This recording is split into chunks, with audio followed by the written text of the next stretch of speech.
is this limbo? No! This is a place between dreams, myths, and miracles. So, you know, we don't learn a lot about Garvey in schools. So I didn't learn a lot about Garvey. My information about Garvey came from the research that I started doing in order to do the production. I was doing another production called Riot Act. And in Riot Act, I started to look at Paul Bogle and Tacky and George William Gordon. And I wanted to include Marcus Garvey in that production. When I tried to include Marcus Garvey in that production, I was blown away by how much he had done and how effective he was in changing thoughts about our identity, black identity, his concepts about economic self-sufficiency, his concepts about black unity, you know, the Back to Africa movement, that type of stuff. And I couldn't include him in the production that I was working on before because it would have been too much. I said, but no, this man deserves a production on his own. Today I stand for justice, but who wins tomorrow? And so I did that, and that's how I came to create GARVEY The Musical. I interviewed various academics and various persons who were Garveyites, so to speak. Well, I would hope that my production served to enhance the picture of Garvey as a black nationalist, a Pan-Africanist, somebody who has helped to change the trajectory of black people from seeing themselves as, you know, the bottom of the bucket, so to speak. I did my best to present him in an honest way, so as to not let it seem like it's propaganda. As a Jamaican, it was difficult because people would tend to think that you want to sell Garvey. I didn't want to just sell Garvey. I wanted to interrogate his ideas. I wanted to interrogate his understandings of himself as a black man. And why did he do the things that he did? And so I focused on that, and I hope that people saw that. You know, I wanted people to get a sense of the issues that he was really dealing with. I wanted people to get a sense of the time that he was in and the way he could deal with those issues in such a time that he lived his life and impacted the world. You know, it's phenomenal how much he did in that short space of time, from so far back. There's hope for our people, but only if we're hopeful and we don't feel no shame. If we unite and join forces, we'll own our own resources. We'll have a wealth and keep our pride. Bye-bye, Uncle Tom. Hello, freedom song. Bye-bye, selling our souls for change. Bye-bye, Black Star Line. By next year, this time you'll buy yourself some peace of mind. This clipping will be the basis on which we might be able to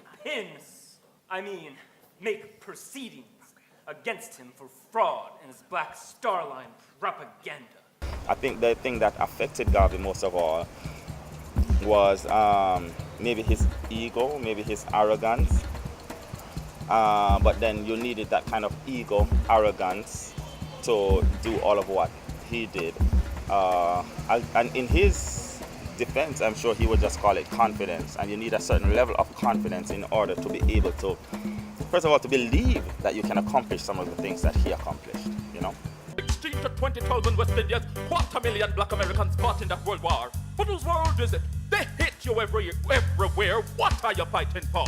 It was important to me to get this out there, and it was important to use a form that could, as you say, influence popular culture. I did really want to do that, and so that's why I used the musical, because nothing infiltrates the mind as easily and as readily as music. And you know, there's a class that I do with Peace Corps volunteers and other people who are not from here, let us say. And when I'm talking about Jamaican culture, and it's so interesting, I always use Bob Marley's War until the philosophy that holds one way superior and another inferior is finally and permanently discredited and abandoned everywhere it's war. But something about that song is that the song is playing and it just has this groove, it just has this vibe, it just has this feel, and it's just going. And anybody, white, black, Indian, Chinese, can rock and move and sway and feel the joy of that music, and yet it is saying something so powerful, so potent, so anti-imperial, so anti-colonial, so anti-hegemonic, you know what I mean? And yet it's just in this music that is just kind of rhythmically just going into your soul. Which zoo, them want Rastaman walk through. No cage can hold Rastafari. Also, the education that people get is not through going into the classrooms, and that's not where people get their education. The reason why enough youth are bleach is because them hear them for bleach. From the DJ that said they must bleach. You know, they're in the streets and the music is saying do certain things, and they do the certain things that the music is telling them to do. In Jamaica, Garvey, the pride of Garvey is that Garvey is our first national hero, and he did all of these wonderful things in the States.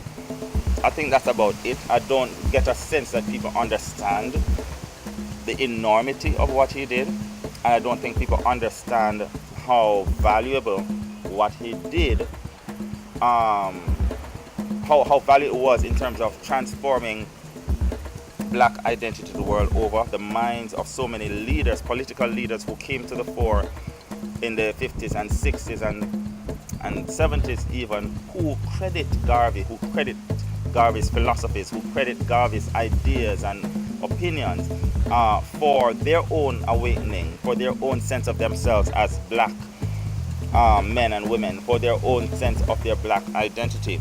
And so many of these leaders have credited Garvey. Mr. Garvey, for a foreigner, why are you making all these waves? Against my will and by stubborn protest, I was seized from my silent repose in Africa and taken here to be a slave 300 years ago. Garvey's impact was powerful in terms of shifting the consciousness of black people upward, and that was his motive, that was his intention. As I said, black unity, black pride, economic self-sufficiency, all of those things were very impactful for the world. One of the statements that we have in the production is that one of the characters said, Garvey, to every youth downtown with a pushcart have 3 pictures on it.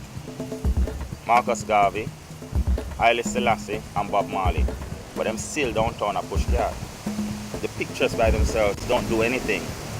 The pictures by themselves don't do enough, right? Yes, identity, brand identity, face recognition, yeah, we recognize this person, but what does that stand for? What does he stand for? And how is that impacting my life? In the castle of my skin, there's a power within. Our world now begins. Here I am, feeling whole.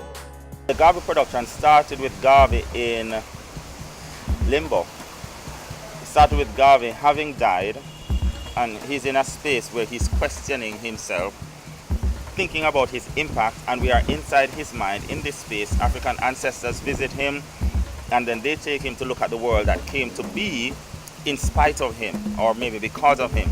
And so the back and forth of the production is about that, him questioning himself and him being on trial by himself.